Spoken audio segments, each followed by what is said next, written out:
BBA, BCA, BCom computer కోర్సులో 100% placement లభించే ఏకైక డిగ్రీ కాలేజ్ కూకట్పల్లిలోని I3 డిగ్రీ కాలేజ్ 8367215215. నమస్తే, వెల్కమ్ టు సుమన్ టీవీ. నేను మీ సాయి.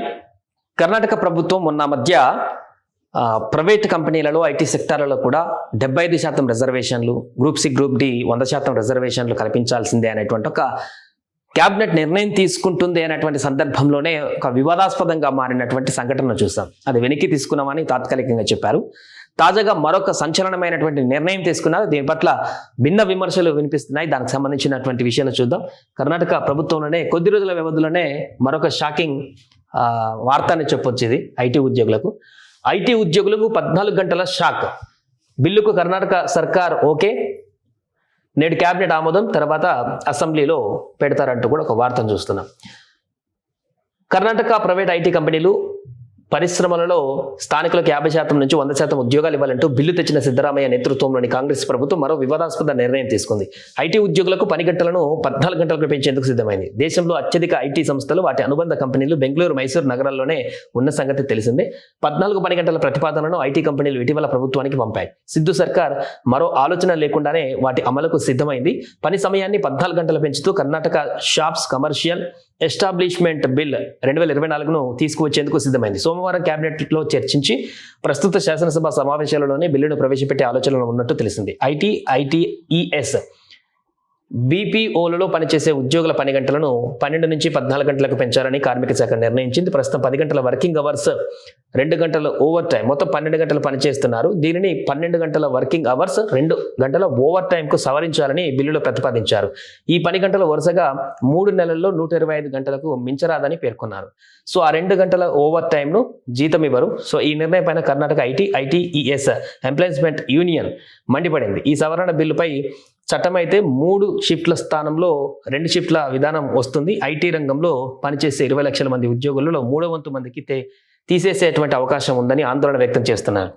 ఉద్యోగులపైన పని ఒత్తిడి పెరుగుతుందని, 2 గంటలు అదనంగా పనిచేసేటువంటి వారు పలు అనారోగ్య సమస్యలు ఎదుర్కొంటారని తెలిపింది. దీనిపైన కార్మిక మంత్రి సంతోష్ లాడ్, ఐటీబీటీ శాఖ అధికారులతో ఉద్యోగుల సంఘం కార్యదర్శి సుహాన్ అడిగా అధ్యక్ష సురాజ్ నిడియా భేటీ అయ్యారు. కార్మికుడి వ్యక్తిగత జీవితాన్ని హరించే ప్రాథమిక హక్కులను కాలరాసే నిబంధనలను తెస్తున్నారని మండిపడ్డారు. మంత్రి లార్డ్ స్పందిస్తూ నిర్ణయం తీసుకునే ముందు మరోసారి చర్చిస్తామని తెలిపారు. ఐటీ దిగ్గజం ఇన్ఫోసిస్ వ్యవస్థాపకుడు నారాయణమూర్తి కొన్ని నెలల కిందట వారానికి 70 గంటలు పనిచేస్తే దేశ ఆర్థిక ప్రగతి వేగవంతం అవుతుందని, పలు దేశాల్లో ఇదే అమలు అవుతుందని వ్యాఖ్యానించిన సంగతి తెలిసిందే. సో దీనికి సంబంధించి సర్వేలు ఏం చెప్తున్నాయంటే, సుదీర్ఘకాలం పనిచేస్తే ఐటీ ఉద్యోగులలో 45% మంది మానసిక సమస్యలు ఎదుర్కొంటున్నారని, ఒత్తిళ్లకు లోనవుతున్నారని Karnataka chamber of commerce industries తో పాటు ప్రపంచ ఆరోగ్య సంస్థ సహా పలు సంస్థలు చేసిన సర్వేలు తేల్చాయి. 55% మంది శారీరక సమస్యలు ఎదుర్కొనే పరిస్థితి ఉంటుందని వెల్లడైంది. వీరిలో 35% మంది బ్రెయిన్ స్ట్రోక్, 17% మంది గుండె జబ్బుల బారిన పడతారని కూడా వెల్లడించింది.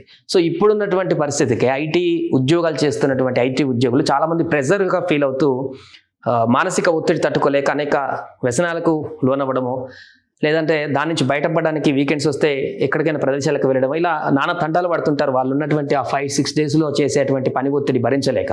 అలాంటిది ఇప్పుడు అది కాస్త 12 కాస్త 14 గంటలు చేస్తే ఆ మానసిక ఒత్తిడి మరింత పెరిగేటువంటి అవకాశం ఉంటుంది.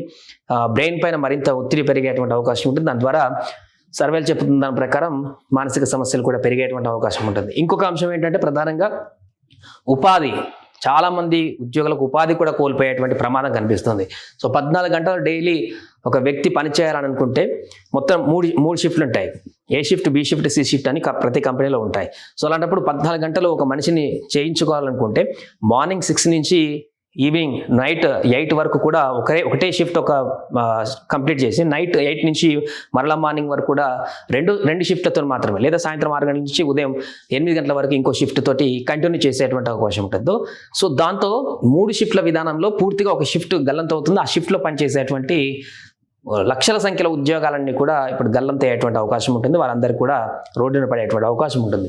సో చూడాలి, కర్ణాటక ప్రభుత్వం తీసుకున్నటువంటి ఈ నిర్ణయం పట్ల ఇప్పటికే ఉద్యోగ సంఘాలు తీవ్ర ఆందోళన వ్యక్తం చేస్తూ ఆగ్రహాన్ని వ్యక్తం చేస్తున్నాయి.